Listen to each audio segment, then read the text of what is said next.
Coming up to the wilderness is not fun, it's not pretty, you don't understand the point, even though you know in your logical mind God is telling you that there's a point, but you don't see the point. It's a lot of struggle, it's a lot of suffering, it's a lot of suckiness, and I probably shouldn't be, I'm just being honest. But God is going to want me to tell you or to encourage you to look beyond that. Dedication, preservation, take a look inside your salvation. Do every good work, it takes patience, like a butterfly, transformation. What is up, guys? Sophie here, and I am back with another video. And today we are going to be on part 3 about your self-healing journey, and we're going to be talking about the wilderness, because the wilderness is normally where God sends people to heal. But before we do, don't forget to subscribe and hit the notification bell to stay updated on my videos. And also don't forget to check out my Patreon, and don't forget to check the description box because I put a whole bunch of stuff in there. Now, without further ado, let's go ahead and get right on into the video. All right, so when we talk about the wilderness, if you read the entire Bible, it's a whole bunch of wildernesses, this up in there. Every time God sends somebody to the wilderness, there is a point to it.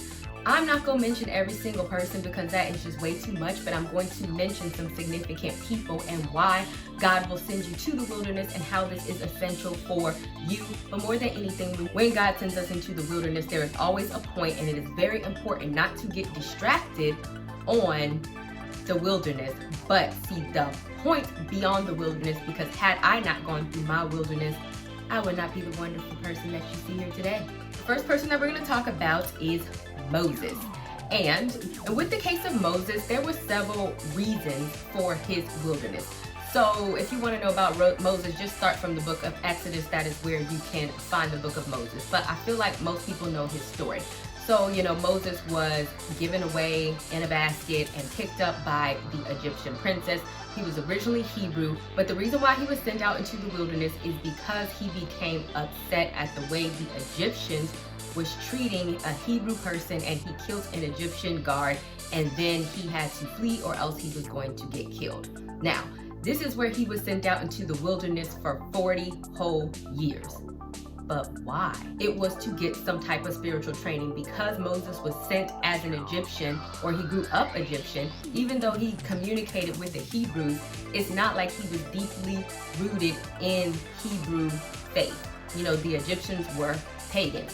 And so when he went to the wilderness, where he met Jethro, which was a priest, but the Bible mentions significantly in Exodus 3:1. Now Moses was keeping the flock of Jethro, in parentheses, Raul, his father-in-law, the priest of Midian. I feel like if they felt it was significant to mention that he was a priest, that it was probably a reason why Moses was encountering this individual. So it's like this separation from this worldly possession. It was paganism. Even though it was material wealth, it was still a life separate from God. It was through the wilderness, after he went through this whole living with the Hebrew faith and probably living under Jethro, that he finally got his purpose revealed to him. Or let's go to verse 9. Now behold, the cry of the children of Israel have come to me, and I have seen how the Egyptian oppressed them. Therefore come now, I will send you, Moses, to Pharaoh, and then bring my people, the children Israel, out of Egypt. You have brought the people out of Egypt. You shall serve and worship God at this mountain. And so really, if you look at the trajectory, I'm trying to use a big word, the trajectory of Moses' life from the time that he lived with the Egyptians, from the time that he went out into the wilderness, God had a plan for him all along. Moses may not have known what that plan was, but God did. Because mind you, the Hebrews were slaves this whole time, right? It really, he saw them being beaten this whole time. But it was that one moment where something clicked, where he said, this ain't right. And he decided to defend a Hebrew slave. He did it the wrong way because he killed somebody, but it was his calling all along. And that's when that was that moment that sent him out into the wilderness. So a lot of the times when the wilderness, it's like you may not know who you are or the potential that you have in you or the gifts that you have in you. And sometimes God just needs to bring that out, because it's only in the right moments and the right situations in which you don't have all these worldly possessions to lean on that God can truly bring out who he is and your purpose and what he plans to do in your life. So now we're going to move on to the Israelites. This is the infamous, I'm going to say infamous people that were sent out into the wilderness and they utterly fail. Because understand, just because God chooses to send your behind out in the wilderness, he also gave us free will, and that does not necessarily mean that you are going to pass. Sometimes we just want to be stuck in our old ways for whatever reason. It's like God can want to give us something or send us to the promised land, because now God wanted to free the Hebrews from being slaves in Egypt, and he wanted to send them to the promised land. They knew that was the promised land, but they had to be in the wilderness first. And mind you, this trip only was supposed to take 2 weeks, but they spent 40 years in the wilderness because they refused to listen. And even after all of that, they still failed because none of them saw the promised land. So let me go first to Exodus chapter 7:16. And it says, "You shall say to him, the Lord, the God of the Hebrews, has sent me to you, saying, let my people go, so they may serve me in the wilderness." And so the reason why I pointed out that verse is because remember I just told you that the point was that God promised the Hebrews the promised land. But in this verse, it did not say, hey, we're going to the promised land.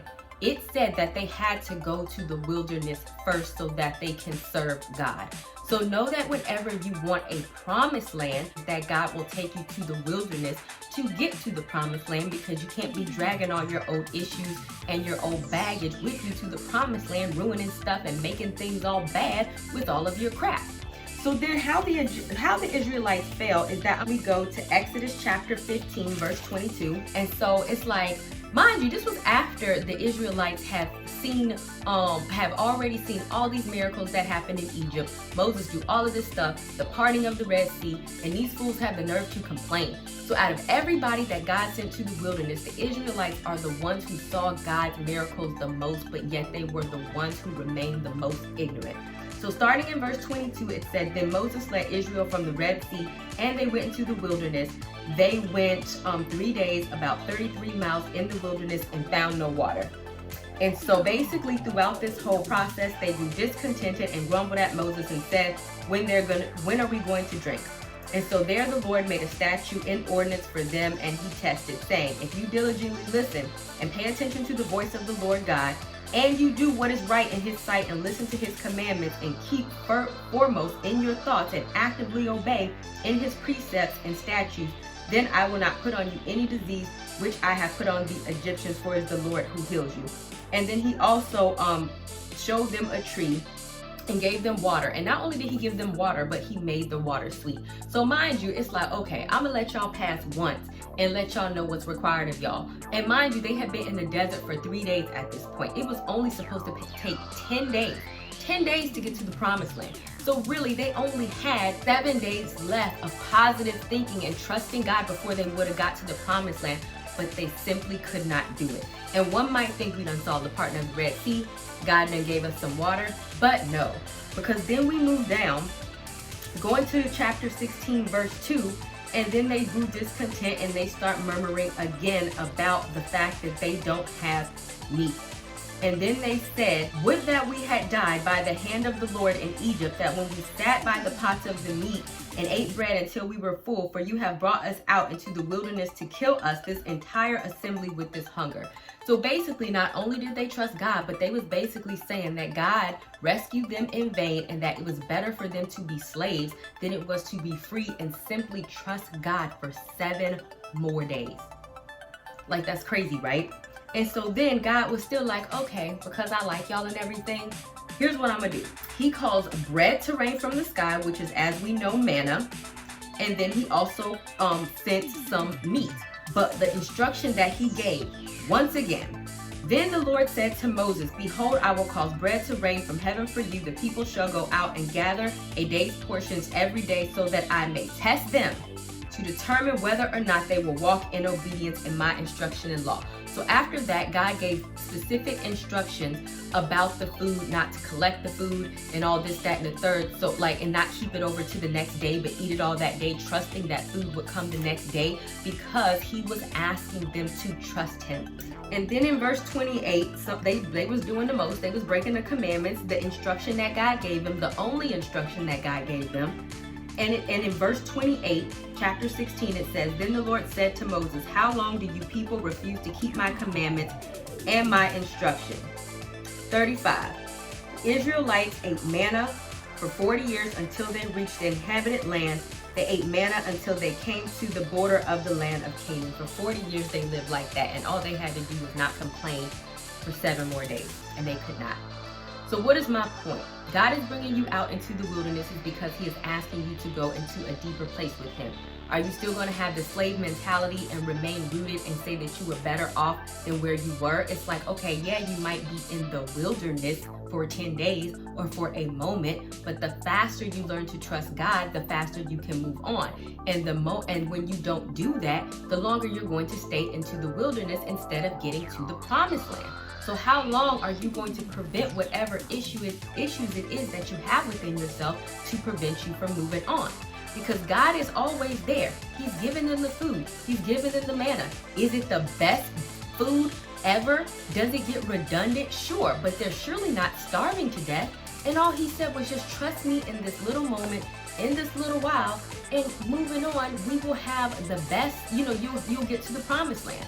And I know specifically when I was in my wilderness season, and I talked about this when I had lost my job and I was freaking broke and struggling, what I mostly ate, and this is a true story because God reminded me of this manna situation, was that my church at the time, Panera donated to them every Sunday.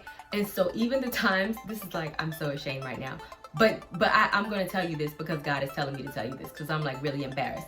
Like that God gave me, like I would go to church and I would stack up on the bread each week to have something to eat. That is a true story. And I remember I was like, I cannot believe I am surviving off of bread. And God told me this is like the manna. Shut up, stop complaining, and know that eventually that you're going to reach the promised land. At least you have food. Some people don't have that. And it was like, that's just what I had. Despite me having freaking bread to eat and some freaking water, I even took communion at home because I was like, I'm gonna feed on the bread. God gave me bread. Maybe he wants to have me eat his flesh, right? And it was like, I'm going to choose to still read my word, and I still chose to remain positive, or not at first, I'm not gonna lie, it was real depressing, but you have to choose to change your mindset because that is what God wants you to do despite what you see. Are you going to change? Knowing it's not my intent to have you like this forever, knowing that it's my intent to get you to the promised land. Are you going to believe me and choose to suffer for a little while so that you can draw closer to me and see what I can do for you and trust that? Trust it every day, even though you don't trust it every day, even though it's a new day, that I'm going to deliver everything that you need in the wilderness, even though you are in the wilderness and you have no other way to get what you need. I'm going to do it. Are you going to trust that? Or are you going to complain about what you don't got? Because it's like, how can you move past the wilderness into a new person if you still have the same jacked up mindset that you did when you were a slave? And in Joshua 5:6, it specifically says, "For the Israelites walked 40 years into the wilderness until all nations, that is, the men of war who came out of Egypt, died because they did not listen to the voice of the Lord. To them the Lord had sworn an oath that he would not let them see the land which he had promised to their fathers, to the land of abundance." I want you to hear that. He promised them abundance and said, if you just listen. These people saw miracles and said, if you just trust, and they refused. If you just listen, I will give you the land of abundance flowing with milk and honey. So when it comes to Elijah, he was a wonderful prophet of God, but he was also very scared of the Jezebel. He ran from Jezebel and he became fearful. Since we live in the world, oftentimes we allow other people to define our identity and we don't even know. There's a lot of y'all who have a whole bunch of gifts. There's a lot of y'all that God has a whole bunch of plans for, and you have no idea that God even has that for you because you are so rooted in what the world thinks about you, what people have said about you, and what you feel you should be doing or who you should be in accordance to the world's viewpoint, that you don't have an opportunity to find your identity through God. And so God's like, you know what? How about I remove all those people? How about I remove all of those voices and bring your behind into the wilderness so you and I can have a talk, right? So that's how it was with Elijah. And it's crazy because Elijah already knew that he was a man of God. So when we come to 1 Kings chapter 19, verse 4, it says that Elijah went into the wilderness and he came and sat under the juniper tree and asked God that he might die. He said, "It is enough now, O Lord, to take my life, for I am no better than my fathers." And then God hurt his freaking feelings. God was like, "I'm sorry, what?" I'm paraphrasing that, the Bible don't say that, but I'm telling you. God was like, "I'm sorry, what? First of all, you are my prophet. I gave you powers. I'm giving you healing. You had a nerve to run from a man? Are we being for real right now? If you don't get your behind up, what?" And so in verse 5, it says, "He lay down and slept under the juniper tree, and behold, an angel touched him and said, 'Get up.'" And so in this particular instance, God was very nice to him because he fed him. He gave him some water. He gave him some food. He nurtured him. He was like, "All right, get up. Come on now. What you doing, Elijah?" And that's literally what he said in verse 9. "What are you doing here, Elijah?" He said, "I have been very zealous and passionate for the Lord of God, hosts, armies, proclaiming what was rightfully and uniquely his. 4 sons of Israel have abandoned and broken your covenant, torn down your altars, and killed your prophets with the sword." So complaining, basically. I'm not even going to go into this, whatever. God don't care. So he said, "Go out and stand on the mountain of the Lord." So basically, because I'm not going to go through this whole scene, it's a lot. Y'all can read it. But basically, God had to take Elijah out into the wilderness to remind Elijah who he was. It's like we being for real right now.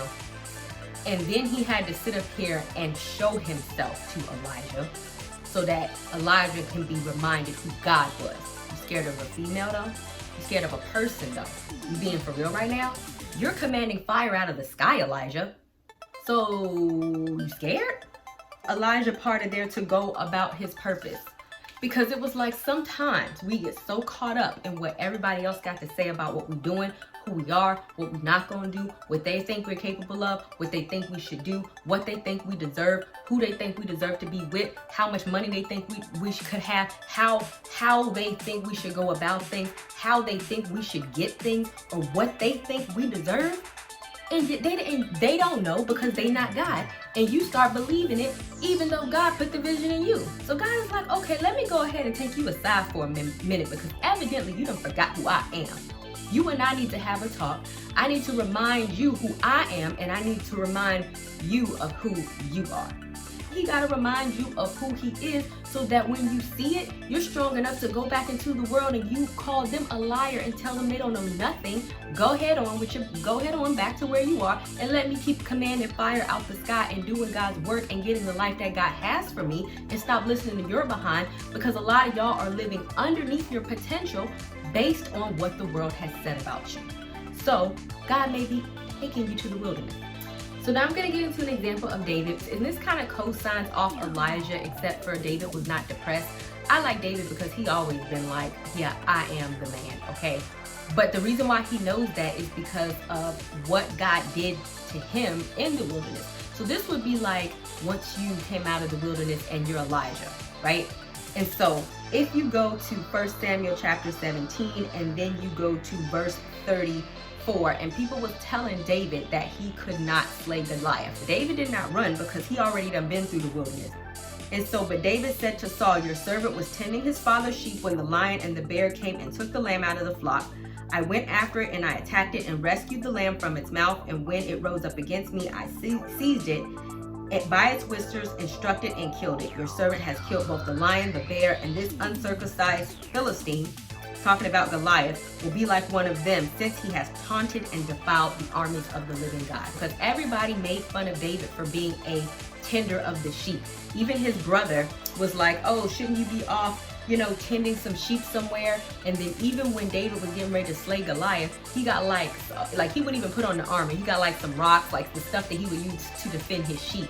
But see, what everybody did not know was that what God taught him while he was out there by himself with the sheep, with nobody else to lean on but him and the good Lord, because them sheep wasn't gonna help him defend no lion and no bear, but God was. And that's how he learned to depend on God, because God showed up for him time and time again to do the impossible when there was no other way to do the impossible. So now that David was out of that and he was ready to be going about his purpose, which was to be anointed as king, he had strength to face a giant and say, I'm going to kill your behind. And what? That's what should ultimately happen when you come out the desert. You shouldn't be weak-minded. You shouldn't be lost. You shouldn't still not believe in God. You shouldn't still be weary. You should come out stronger. The wilderness is never to defeat you, but it is to have you gain more strength. Yeah, if I'm going to provide for you in the wilderness, trust and believe when you move forward, you always know who's going to provide for you. Don't get stuck up in the world. Get stuck up on me, and you and I, we can go far. So we are going to get into Jesus because he was also tempted in the wilderness. And so God will also bring you into the wilderness to tempt you. In Matthew 4 verse 6, then Jesus was led by the Holy Spirit. God took him there. He just didn't take it upon himself, into the wilderness to be tempted without the devil. And he gone without food and water for 40 days and 40 nights. And the reason it's like I just talked about is because it's like this relationship that you build with God in the wilderness. And he really wanted to push himself because he was, I don't need no food and I don't need no water and I'm gonna go face the devil. And so the reason why you need to be tempted is, I talked about this in my spiritual gift video, is because God needs to be able to trust you. When I was in my wilderness period, I was also tempted. An example was, like I told you, when I was like broke because I had lost my job. I remember walking down my son's school and this child had left their backpack open. And I don't know if it was like field trip money or something, but the money was like hanging out in the hallway. And I knew that that was a temptation because literally I was like, wow, I'm really like broke. I could really use that money. But it was to see, what are you gonna do, Sophia? Are you going to pass or are you going to fail? And I walked past that money like it was not even a thing, because it was no doubt in my mind, I'm not going to steal. Because a lot of people, oh, I want the life that God has for me, but you wonder why you're not getting there. It's because you keep failing the test. You keep feeding into temptation. So even when we go into the temptation, because here's what the devil tempted Jesus with. The devil took Jesus to the holy city of Jerusalem and placed him on a pinnacle, the highest point, and said, if you are the Son of God, strike yourself down. So he was trying to get Jesus to kill himself. So during that time, you may feel like, okay, I want to die. That's the devil. That's the devil. Because you know the devil is trying to do that to have you ruin your destiny. So a lot of people, if you're in the wilderness, you start blaming God. When it's really the devil tempting you. I'm blaming God because God's doing this. God. But that's the devil coming against you, telling you God has you in this place because he don't care about you and he don't have nothing for you. That's the devil telling you that. So then we go down to verse 8. Again, the devil took him up on a high mountain and showed him all the kingdoms of the world. Splendor, magnificent, and excellence. And he said, all of these things I will give to you if you bow down and worship me. So let me tempt you with material wealth, right? If you're in the wilderness, what are you going to do? Was I going to steal that money? Because I felt like what? God couldn't provide for me? Because that's what I was saying. If I would have took that money, then I was saying that I did not trust that God could provide for me when he can. And if I was real crazy, I would have followed the devil and said, oh, look, behold, God must meant for this money to be here for me because I am broke to take. When that's stealing, there's no justification for that. And the devil took him up and tried to tempt him with food. Because at this point, Jesus was hungry. He was fasting for 40 days and 40 nights, because then the temptation might be like, what is it that you need the most? But the downfall might be, is something wrong that you might be to get. And mind you, a lot of people give into this. And a lot of people try to justify this. You can continue to stay in the same mindset, being tempted, allowing the devil to sit up here and stomp all over your day and stomp all over your life, and sit up here and justify some of the things that you're doing, knowing God is telling you that it's wrong. You can continue to do that, and you can continue to stay exactly where you are, continuing to do the same daggone thing to get the same daggone results. That's what you can do. This is what I have to do to survive. Okay, keep doing it to survive. Go ahead. But when are you going to start trusting God that he is going to give you the manna, when he will give you the water, just like he did with the Israelites? When are you going to start doing that and trust that he's going to provide and give you what you need, instead of start trusting all of these temptations and these things that you know you're not supposed to be doing? So it's like, which side you're going to choose? Are you going to allow your refusal, your temporary refusal, just like those 10 days, your temporary refusal to in the wilderness, because it might hurt a little bit and it may be a little bit uncomfortable when you should really be leaning in on God? Are you going to allow that to keep you away from the promise? So I know like the wilderness is very hard. If you guys have been in a wilderness situation, if you're going through a wilderness situation, and I know you might be like, I ain't trying to hear what you're trying to say, Sophia, because when I was in my wilderness situation, I wasn't trying to hear no daggone body. And God had to make me do some things. And I was like, I ain't even trying to hear you. And he was like, you better get up, girl, and go read that Bible. I was like, man, you better be happy. I love you, man. And I was opening up my Bible. But guess what? That's why I'm talking to you now. Because if I hadn't, I wouldn't have learned anything. So, hey, you always have to trust God, even if you don't know what he's doing in the moment. Don't forget to subscribe. Don't forget to leave a comment, give me a like, and I will see you guys another day, another time. Bye, y'all.